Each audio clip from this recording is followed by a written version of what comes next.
Shalom, shalom, bom dia a todos. Mais uma vez estamos aqui para dar continuidade a mais uma porção da palavra do Senhor, tão importante, né? Nesse finalzinho do projeto da sexualidade santificada.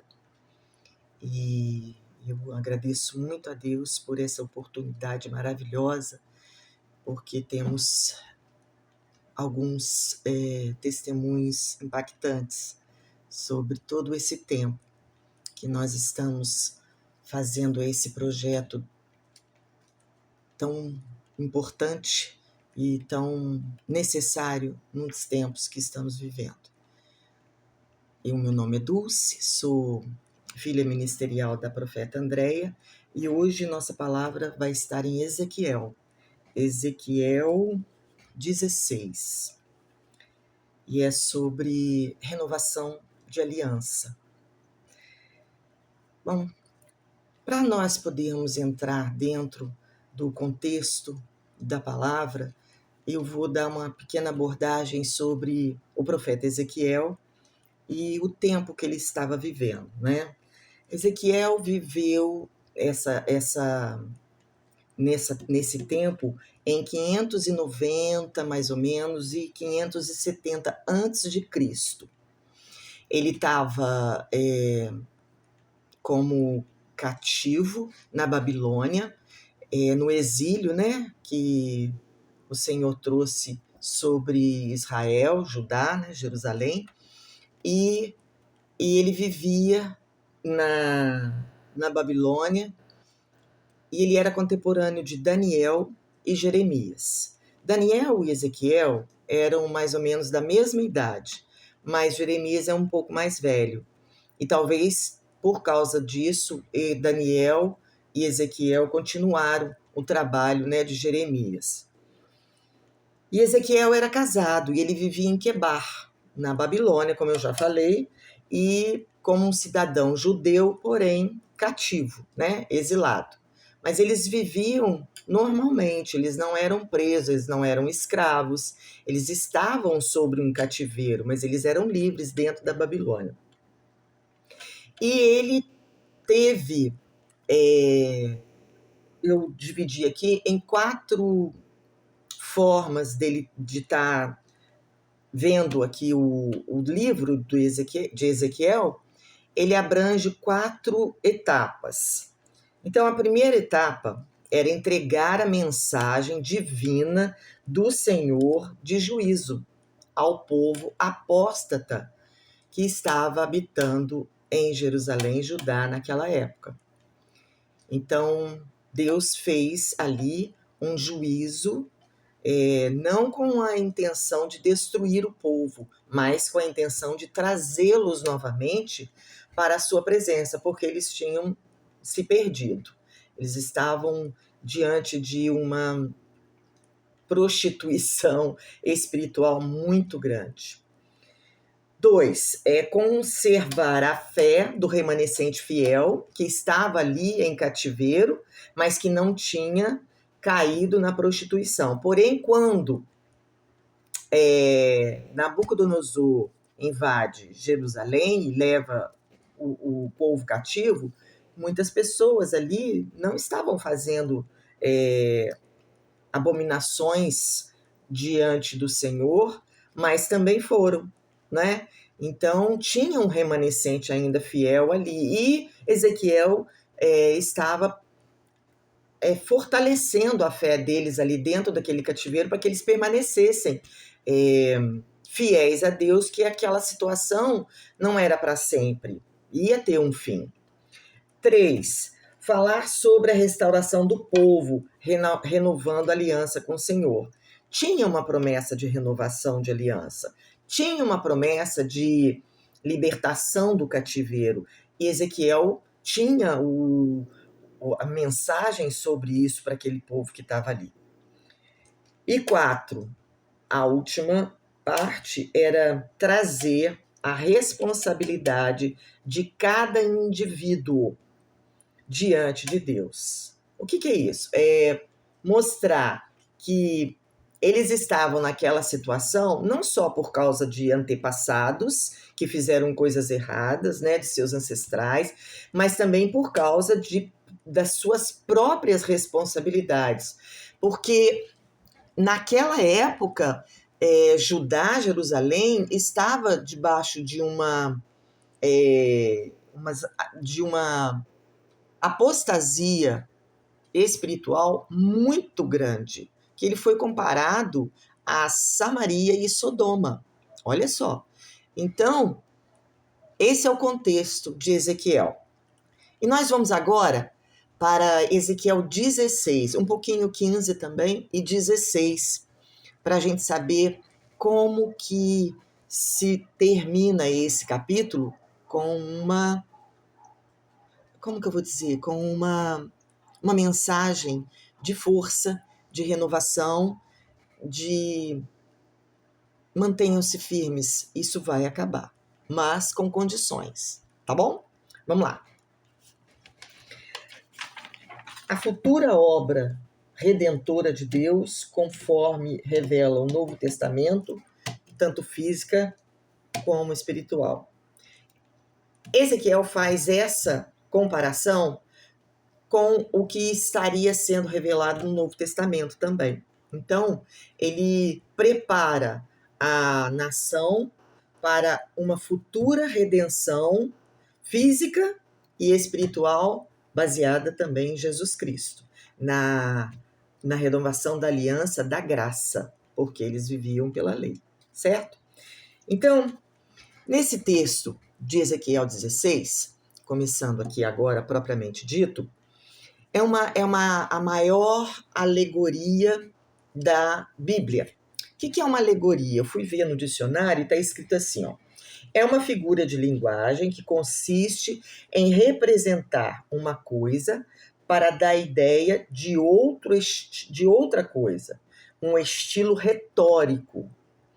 É um modo indireto de representar uma coisa ou uma ideia. Então, é uma forma de levar uma ideia, uma situação, de forma lúdica, não, de forma como parábolas, né? Como as parábolas de Jesus faziam, para falar exatamente o que ele queria. Então, ele faz uma comparação de Israel, Jerusalém, né, Judá, que estava ali, com a prostituta, com a prostituição, na verdade. É uma metáfora mais frequente neste texto, é a prostituição. A infidelidade de Jerusalém ao Senhor é comparada à imoralidade de uma prostituta. Então, como eu disse, o povo de Israel, ali em Jerusalém, caiu numa prostituição espiritual. Quando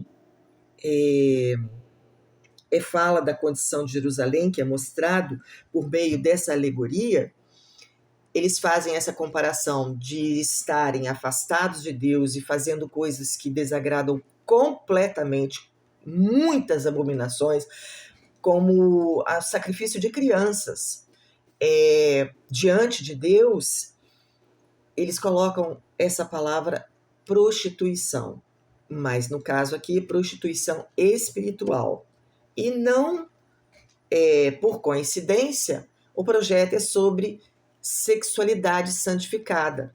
Então, é uma alegoria também, né, que a gente está fazendo para poder dar uma conotação ao tema, trazendo para as atividades e forma que Judá e Jerusalém estavam realizando naquela época. Então, no capítulo 6, no capítulo 16, desculpe, fala também sobre expor os pecados de Israel. É um capítulo longo e Ezequiel pega pesado. Ele não deixa barato, não. E ele começa no capítulo 16 falando sobre um bebê que é abandonado e que ele não tem os cuidados corretos de uma criança quando nasce dentro de uma casa e ele está ali abandonado, sem limpeza, sem as faixas, sem cobertura, sem o carinho, né, de uma família. E é assim que Deus encontra Jerusalém. Ele está fazendo essa alegoria com Jerusalém. Mas eu quero dizer uma curiosidade que talvez muita gente não saiba. Jerusalém não era uma cidade das tribos de Deus, das tribos dos filhos, das 12 tribos dos filhos de Jacó. Jerusalém era uma cidade cananeia. Quem era o povo que habitava em Jerusalém eram os jebuseus, um dos povos que Deus falou para Moisés e para Josué que eles iam combater, que eles tinham que tirar dali, porque eles faziam abominações. Então, ela já tinha uma característica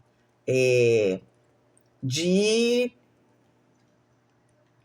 coisas, de um povo que não obedecia a Deus. Então, olha só, está escrito aqui, ó, no início, que teu nascimento 3, né? Teu nascimento 16:3. E natividade é da terra de Canaã. Teu pai era amorreu e tua mãe era uma heteia. Então ele está falando que Jerusalém, ele deu a oportunidade de santificar Jerusalém, porque ela não era. Ela era habitada por um povo completamente oposto aos preceitos e às diretrizes da palavra do Senhor, das escrituras do Senhor. E como que ela foi trazida para esse contexto de Deus? Foi Davi. Davi foi lá e conquistou a cidade e ele viu que ali seria um lugar bom para ele morar e começou a edificar ali a cidade e começou a cidade a ser abençoada e santificada por Davi. Então, olha só, a partir da conquista de Davi, Jerusalém é santificada e recebe as bênçãos de Deus. Porque quando Davi se estabelece ali, ele começa também a trazer um culto ao Deus verdadeiro, ao Senhor dos exércitos, e todo o restante, todo o povo dali começa a ter acesso a de como era esse Deus. Então, por esse motivo que Jerusalém começa a ser a cidade tão importante naquela época para Deus, né? E ser considerada a noiva. Por que a noiva? Porque, olha só o que fala no início do verso do capítulo 16. No dia que nasceste, teu umbigo não foi cortado, nem foste lavado na água para te purificar. Não foste salgado de forma alguma, nem tampouco foste esfregado com sal. Ele está falando sobre a forma como as crianças eram tratadas quando nasciam dentro de uma família. E ele está falando que Jerusalém não teve nada disso. Nenhum olho se apiedou de ti para te fazer nenhuma dessas coisas, para ter compaixão de ti. E aí ele vai falando, né? Mas no verso 6, ele fala assim: quando eu passei por ti, eu te vi, poluído em teu próprio sangue. Disse-te, quando estavas em teu sangue, vive. Então Deus, ele olhou para Jerusalém, levou Davi ali, e dali ele começou uma história com Jerusalém, de um nascimento, de abandono, porque ela não nasceu dentro do povo de Deus, ela era dos jebuseus, e ali Deus resgatou, renovou aquela cidade e fez um pacto, uma aliança com ela, para fazê-la ser noiva dele, para fazê-la ser santificada, para fazer ali começar uma história. nova com Jerusalém. Isso é muito legal, né? Traz também para nossas vidas, né? Que quando nós estávamos longe de Deus, nós éramos abandonados, nós éramos indesejados, né?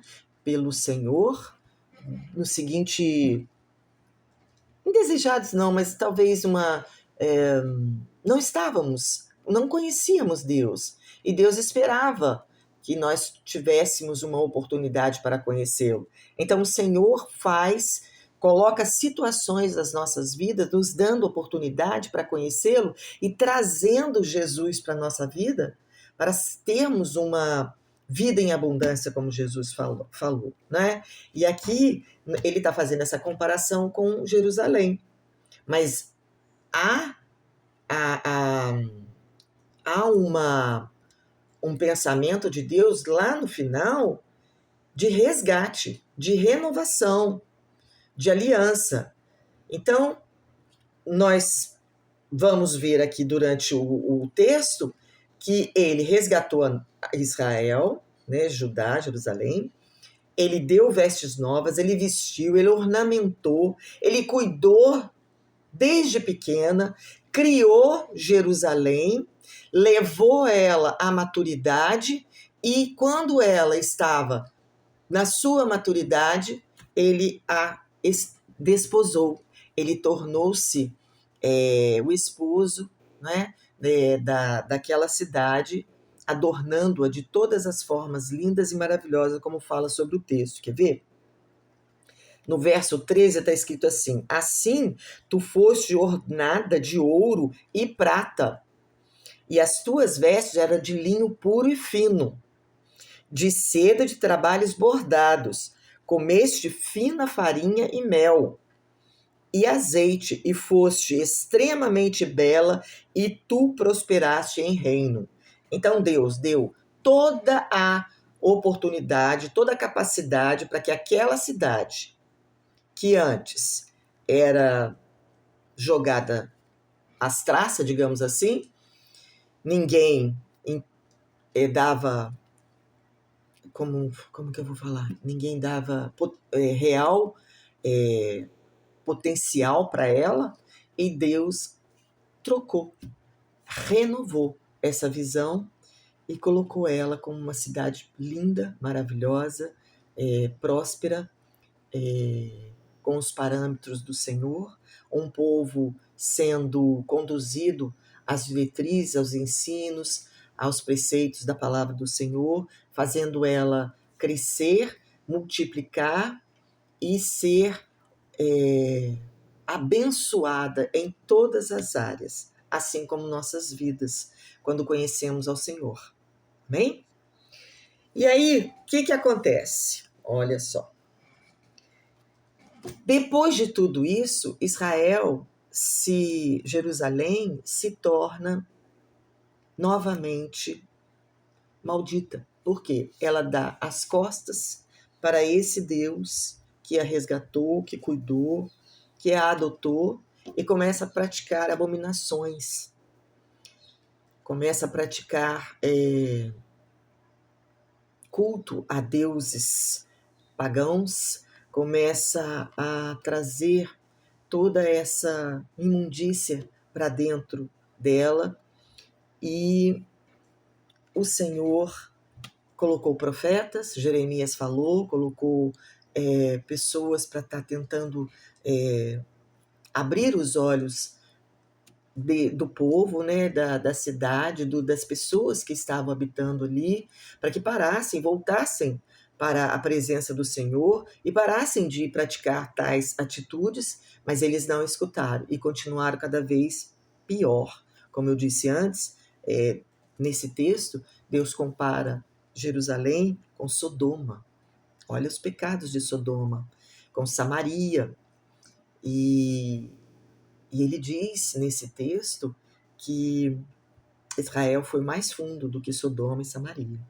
O que nós temos assim, a gente fica chocado porque Deus deu tudo de bom para Israel, né? Para Jerusalém. E muito acontece assim também com nossas vidas. E nós vamos ver aqui como que faz para mudar essa situação.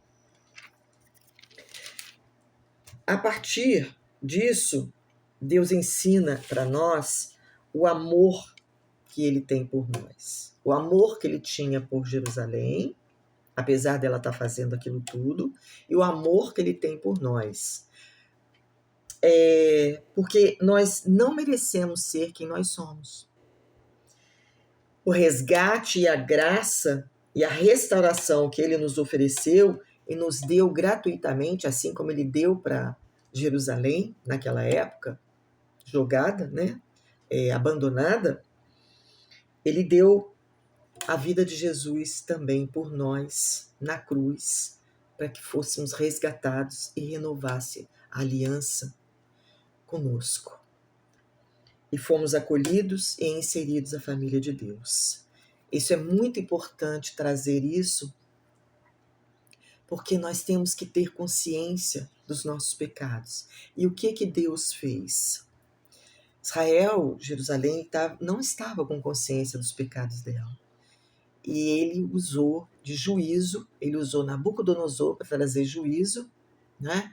Trazendo ali um cativeiro, a destruição daquela cidade linda, do templo, porque Israel estava orgulhosa, arrogante, se achando melhor que todas as nações, porque Deus a tinha escolhido como nação.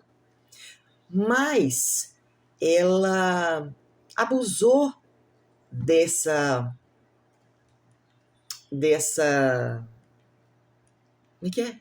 escolha de Deus e pisou na bola, digamos assim.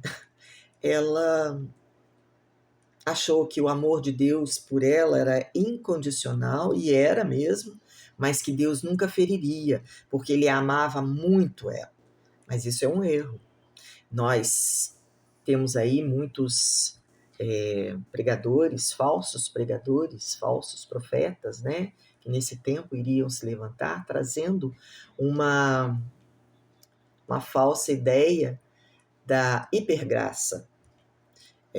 Você pode fazer o que você quiser, que Deus nunca vai te abandonar, Deus nunca vai te trazer juízo, você tem o Senhor para sempre na sua vida e está tudo bem, porque agora nós vivemos debaixo da graça. Isso não é verdade. Isso é uma falsa promessa que eles estão propagando para tirar as pessoas da consciência dos pecados que elas cometem, que fazem toda a diferença diante de Deus. Deus nos escolheu como povo adquirido. Eu vou ler aqui, que está escrito em 1 Pedro 2,9, está escrito assim: vocês, porém, são povo escolhido, reino do sacerdócio real, nação santa, propriedade exclusiva de Deus. Assim vocês podem mostrar às pessoas como é admirável aqueles que os chamou das trevas para a sua maravilhosa luz. Então, nós somos adquiridos, nós somos comprados com o sacrifício de Jesus Cristo, na cruz, com uma morte terrível. Deus entregou o Filho dele para que nós tivéssemos novamente acesso a uma restauração, acesso a uma comunicação com o Senhor, acesso à palavra do Senhor para sermos redimidos dos nossos pecados e não cometer mais pecado. Ou seja, o Senhor deu-nos nova oportunidade, nos resgatou, mas falou: olha, agora não pequem mais. Sigam os estatutos e as diretrizes, porque Jesus já pagou o preço, né? E vocês têm que valorizar esse sacrifício que Jesus fez, porque só Jesus poderia fazer isso. E continuar íntegros, continuar como sacerdócio santo, como povo adquirido, como nação santa, povo escolhido, para continuar a obra de Jesus Cristo nessa terra. A graça que nós temos é uma nova oportunidade, mas se nós sairmos debaixo da graça, vamos cair novamente e vamos estar debaixo do juízo do Senhor. E, mais uma vez, Deus mostra o amor dele trazendo juízo. Ah, mas como assim, Dulce? Como trazendo juízo? Deus nos machuca, Deus permite que as coisas ruins acontecem? Então ele é mau? Não, ele não é mau. Na palavra de Deus diz que Deus açoita a quem ele ama. Olha que maravilha. É complicado, né? É complexo entender isso, mas quando nós vamos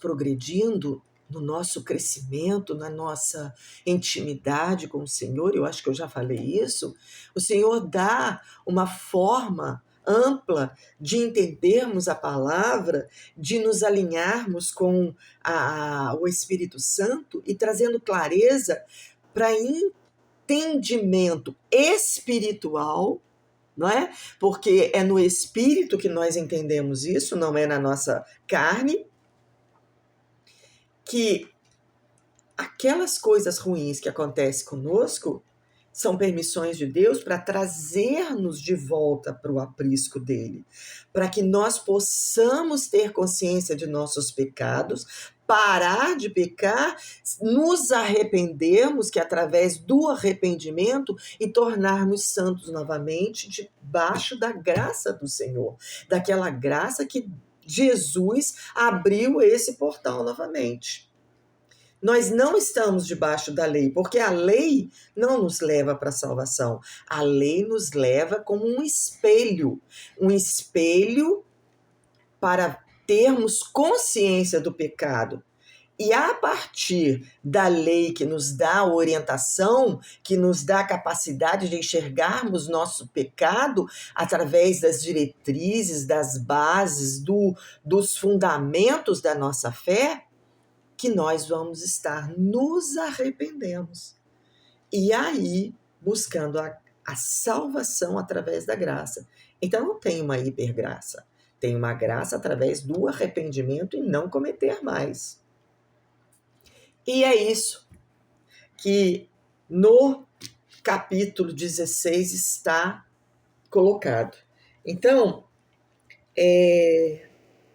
Deus relata nesse capítulo o que ele fez por Jerusalém, né? Que da sua noiva que se adulterou espiritualmente, que cometeu abominações, mas que ele permitiu que Babilônia, na pessoa de Nabucodonosor, trouxesse juízo. Eles ficaram 70 anos no cativeiro, na Babilônia, mas eles, apesar disso, eles tiveram uma vida livre ali dentro. Nabucodonosor deixou que eles vivessem ali. Qual que era a ideia de Nabucodonosor? Que eles deixassem de ser judeus para serem babilônicos, para serem um povo que transicionasse do Deus verdadeiro para os deuses da Babilônia. Mas ali tinham remanescentes fiéis. Ali tinha Daniel. Jeremias já tinha falado sobre que isso iria acontecer e eles não acreditaram.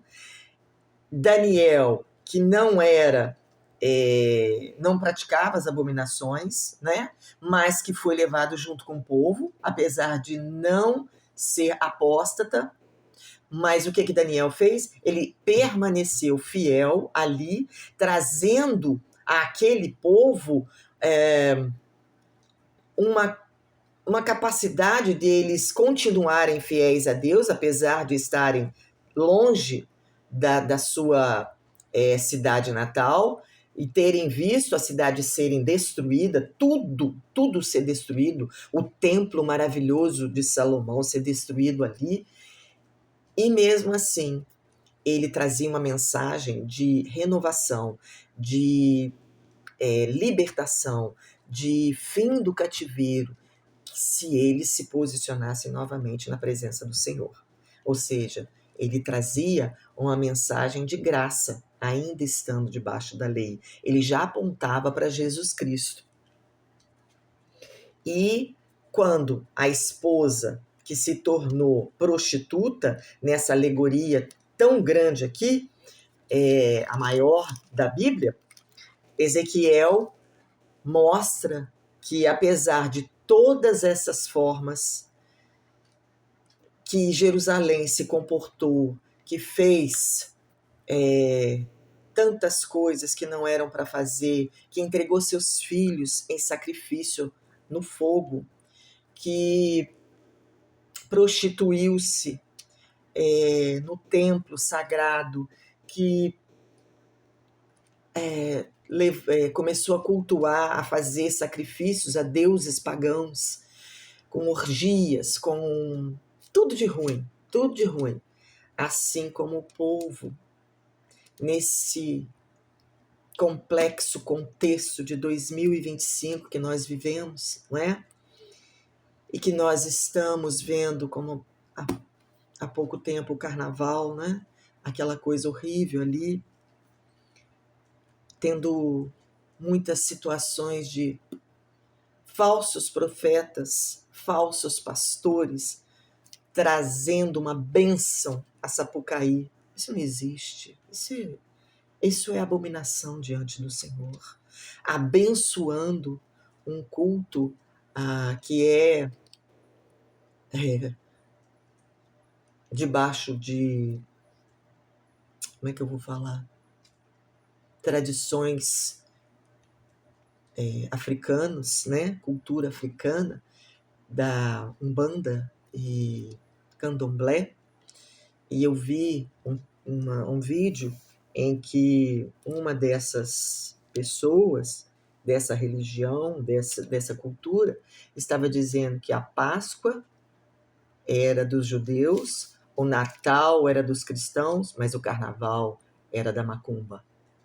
E nós vemos o contexto disso, das abominações que são feitas ali, das aberrações, do culto agora que está claramente, ninguém mais esconde nada, das fantasias, né, de tudo que foi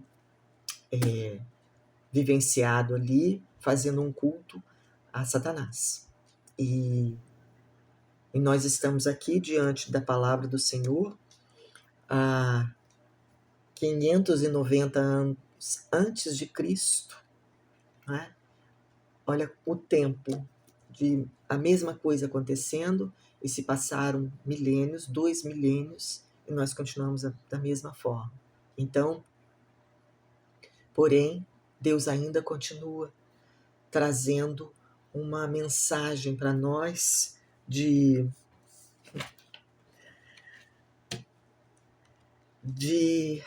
libertação, de restauração e de renovação de aliança. No final desse texto, que é bem grande, depois vocês leem tudo, está escrito assim, no verso 60, né? Deus coloca muitas coisas. Eu vou falar aqui um pouquinho do verso 56 antes de fechar, né? Deus fala assim, no verso 56, porque a tua irmã, como eu tinha falado, Sodoma, não foi mencionada pela tua boca no dia do teu orgulho.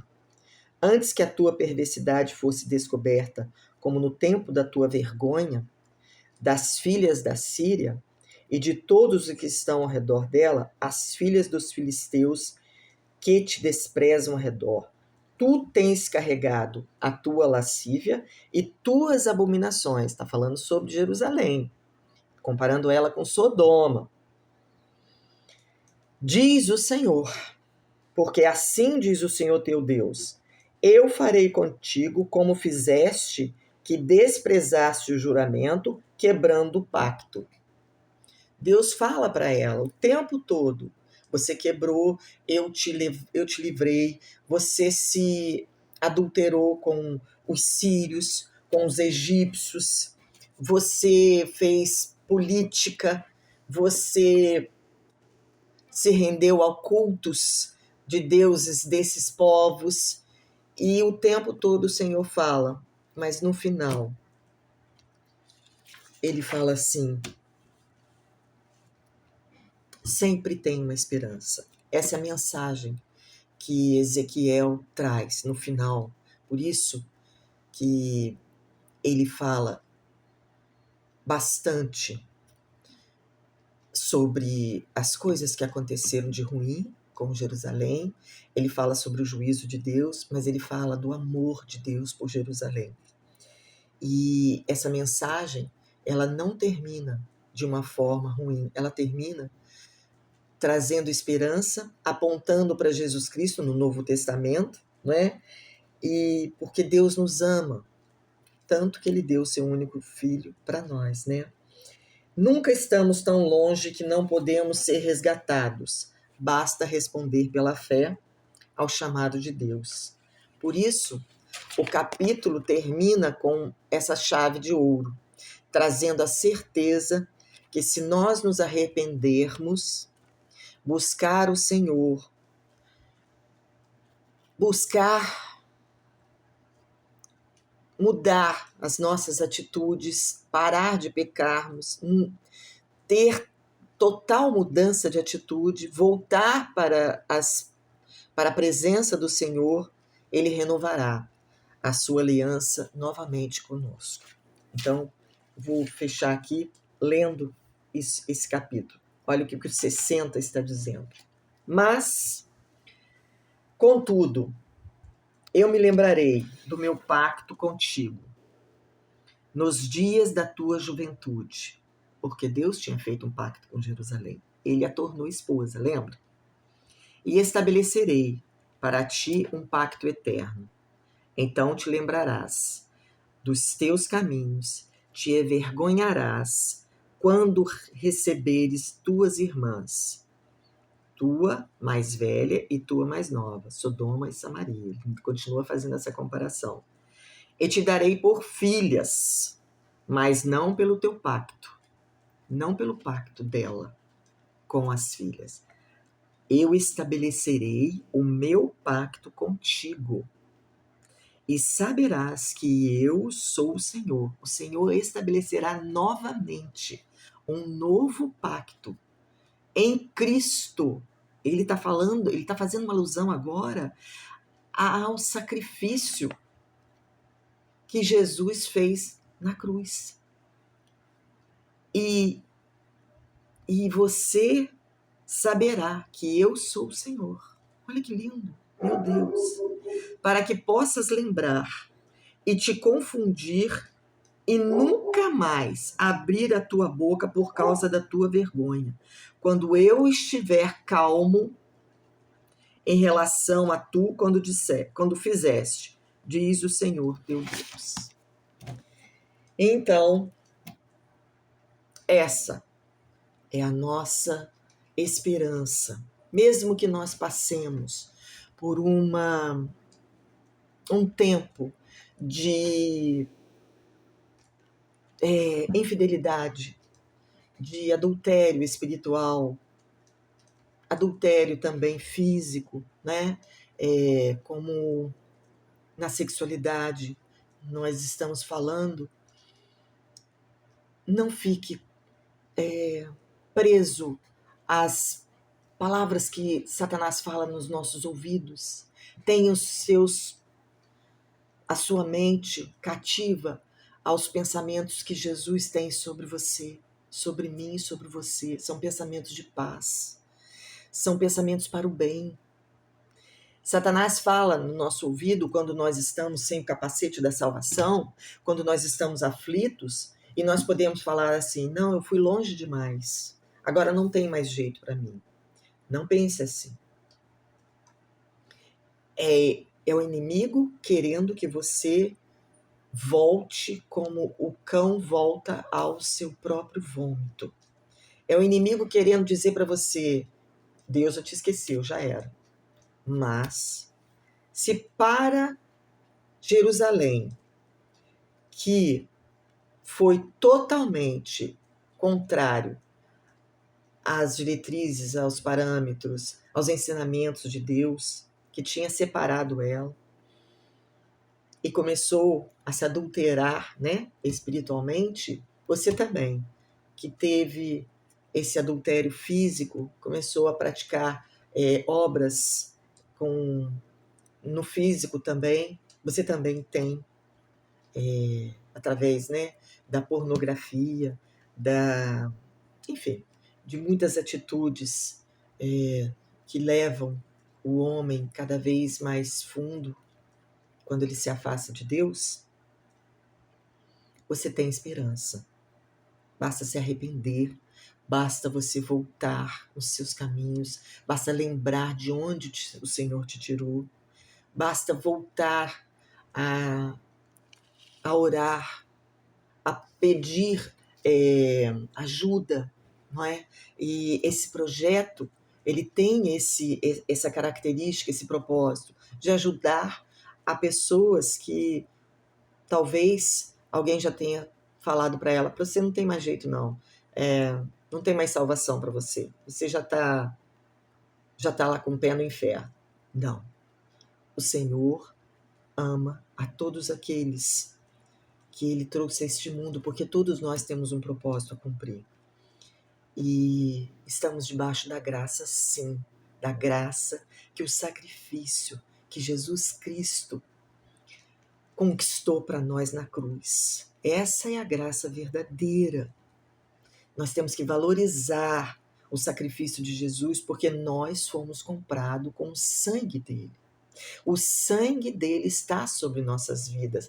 E não é por causa da nossa pessoa que nós seremos restaurados. Assim como Jerusalém achou que Deus a amava a tal ponto que ele não iria trazer juízo sobre ela, que ela seria sempre a queridinha de Deus perante as outras nações, nós também podemos achar que a hipergraça que Deus coloca na boca de falsos profetas nos impede de estarmos debaixo de juízo. Não, não é verdade.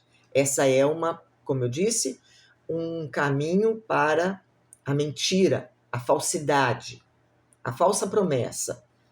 Então, o Senhor mostra para Jerusalém que, apesar de tudo, no final, ele tem uma palavra de renovação, de aliança, se ela voltar para os braços dele, se ela parar de cometer os pecados abomináveis, se ela se arrepender, assim como nós. Se nós nos arrependermos de nossos maus caminhos, em 2 Crônicas 7,14 está escrito, né?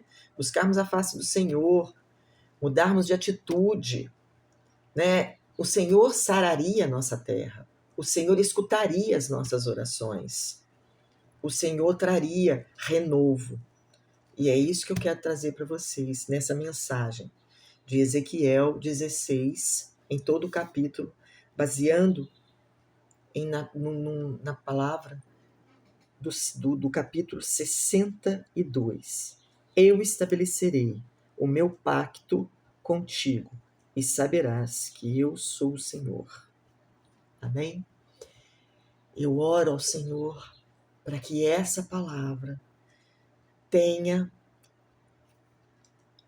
o propósito dela se cumprindo na mente, no coração, no corpo, no espírito de cada pessoa que o Senhor tem como alvo, de cada pessoa que vai ter acesso a essa palavra, que o Senhor abençoe para que não seja eu, Dulce, que estou falando, mas que a minha boca seja ferramenta brilhante nas mãos do Senhor, como um vaso nas mãos do olheiro, que vai levar uma mensagem de esperança, de libertação, de saída, de quebra, de maldição, do cativeiro, e esperança de renovação, de pacto na pessoa de Jesus Cristo, através do sangue dele na cruz, e que nós possamos mudar a vida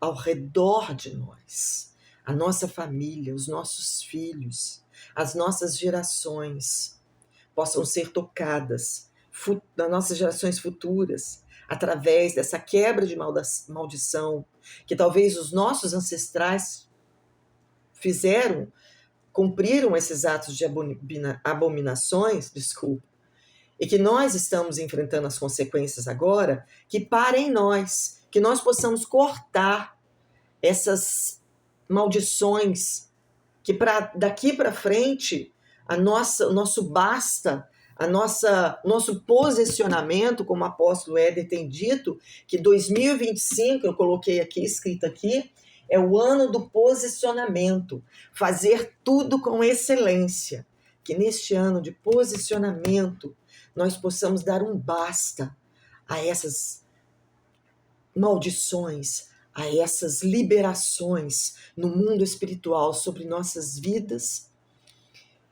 e através de nós querermos fazer isso, de fechar essa brecha com o sangue de Cristo, dando vida em abundância para a nossa família, para as nossas futuras gerações, será tremendo.